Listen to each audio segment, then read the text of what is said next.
സർക്കാർ എന്ത് ചെയ്തു എന്നൊക്കെ ഇടക്കിടക്ക് ചോദിക്കാറുണ്ട്. നിങ്ങളുടെ അറിവിനായി ചില കാര്യങ്ങൾ ഞാൻ പറയാം.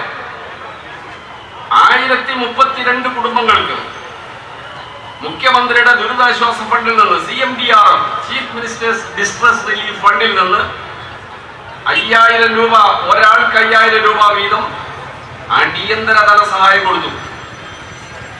51.6 ലക്ഷം രൂപയാണ് വകയിൽ ചെലവഴിച്ചത്. കേന്ദ്രം ഫണ്ട് തരുന്നുണ്ടോ നോക്കാതെ കൊടുത്തത്.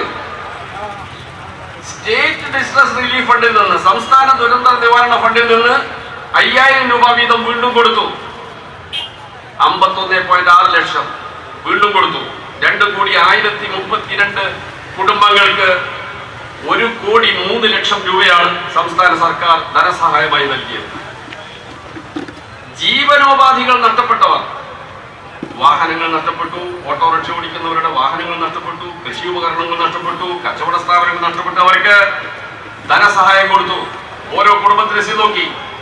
കിടപ്പ് രോഗികൾക്ക് 300 രൂപ വീതം സഹായം നൽകുന്നു 30 ദിവസത്തേക്ക്. 33 പേർക്ക് 2.97 ലക്ഷം രൂപ സംസ്ഥാന ഫണ്ടിൽ നിന്ന് ചെലവഴിച്ചു. ജീവിതോപാധി നഷ്ടപ്പെട്ടവർക്ക് 300 രൂപ വീതം 30 ദിവസത്തേക്ക് കണക്കാക്കി ഗവൺമെന്റ് സഹായം കൊടുത്തു. കേരള ഗവൺമെന്റിന്റെ ഫണ്ടിൽ നിന്ന് 2185 പേർക്ക് 1,96 ലക്ഷം രൂപയാണ് നമ്മുടെ ഫണ്ടിൽ നിന്ന് സഹായം കൊടുത്തത്. 2 ഇനത്തിലും കൂടി സംസ്ഥാന ദുരന്ത നിവാരണ ഫണ്ടിൽ നിന്ന് 1,99 ലക്ഷം രൂപ ചെലവഴിച്ചു. മരണമടഞ്ഞു പോയവരുടെ ആശ്രിതർക്ക് സംസ്ഥാന ദുരന്ത നിവാരണ ഫണ്ടിൽ നിന്ന് 4 ലക്ഷം രൂപ വീതം സഹായം നൽകി. 157 പേർക്കാണ് ഈ ധനസഹായം അനുവദിച്ചു കൊടുത്തത്. 9.3 കോടി രൂപ, 9,30 ലക്ഷം രൂപ.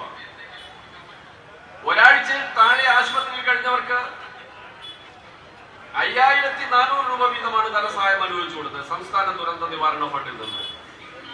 ഒരാഴ്ചയിൽ കൂടുതൽ ആശുപത്രിയിൽ കഴിഞ്ഞവർക്ക് 16,000 രൂപ വീതമാണ് ചികിത്സാ സഹായമായി സംസ്ഥാനത്തിന്റെ ദുരന്ത നിവാരണ ഫണ്ടിൽ അനുവദിച്ചു കൊടുത്തത്.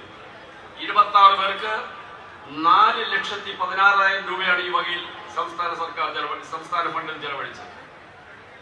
ഗുരുതരമായി പരിക്കേറ്റ 34 പേർക്ക് മുഖ്യമന്ത്രിയുടെ ദുരിതാശ്വാസ ഫണ്ടിൽ നിന്ന് 17 ലക്ഷം രൂപയാണ് അനുവദിച്ചു കൊടുത്തത്.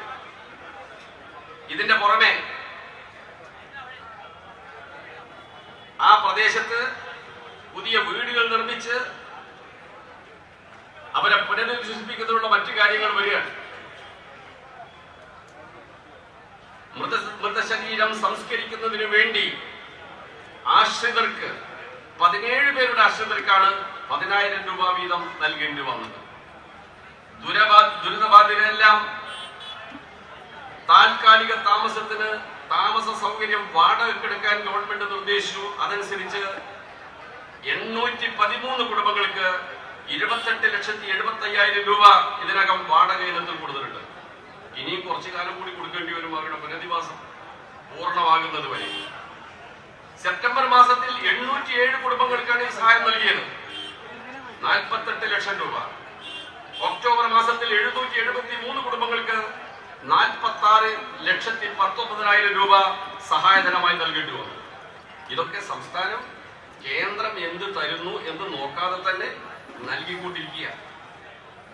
സംസ്ഥാനത്തെ ദുരിതാശ്വാസ നിധിയിൽ നിന്ന് ഈ വകയിൽ 7,65,00,000 രൂപയാണ് ഇതിനകം സഹായിച്ചത്. സംസ്ഥാന ദുരിതാശ്വാസ ഫണ്ടിൽ നിന്ന് 13,99,00,000 രൂപ വൈത്തിരി തഹസിൽദാർക്ക് കൈമാറി. അടിയന്തര ആശ്വാസ നടപടികൾക്ക് നേതൃത്വം കൊടുക്കുന്ന റവന്യൂ ഡിപ്പാർട്ട്മെന്റിന്റെ ഉന്നത ഉദ്യോഗസ്ഥന്റെ നേതൃത്വത്തിൽ അത് ചെയ്യാൻ അവർക്ക് അനുവദിച്ചു കൊടുത്തു. ഇതിനപ്പുറം ഒരു സ്റ്റേറ്റ് ഗവൺമെന്റിന് ചെയ്യാൻ കഴിയും? ഇതൊക്കെ ഉണ്ടായിട്ട് ഇതിന്റെയൊക്കെ കണക്കുകൾ, വിശദമായ വിവരങ്ങൾ അതാത് സമയത്ത് കേന്ദ്രവുമായി ചർച്ച ചെയ്യുന്നുണ്ട്. ഉദ്യോഗസ്ഥന്മാർ പോയി സംസാരിക്കുന്നുണ്ട്, എല്ലാ വിവരങ്ങളും കൈമാറുന്നുണ്ട്. ഞങ്ങൾ പരിശോധിച്ചു വരികയാണെന്ന മറുപടിയാണ് സ്ഥിരമായി കിട്ടുന്നത്. എന്നാൽ ഈ അടുത്ത ദിവസം കേന്ദ്രത്തിൽ നിന്ന് പറയാ അവിടെ ആവശ്യത്തിന് ഫണ്ടുണ്ട്, അത് ചെലവാക്കിയാൽ മതി. എന്തൊരു അന്യായമാണ്!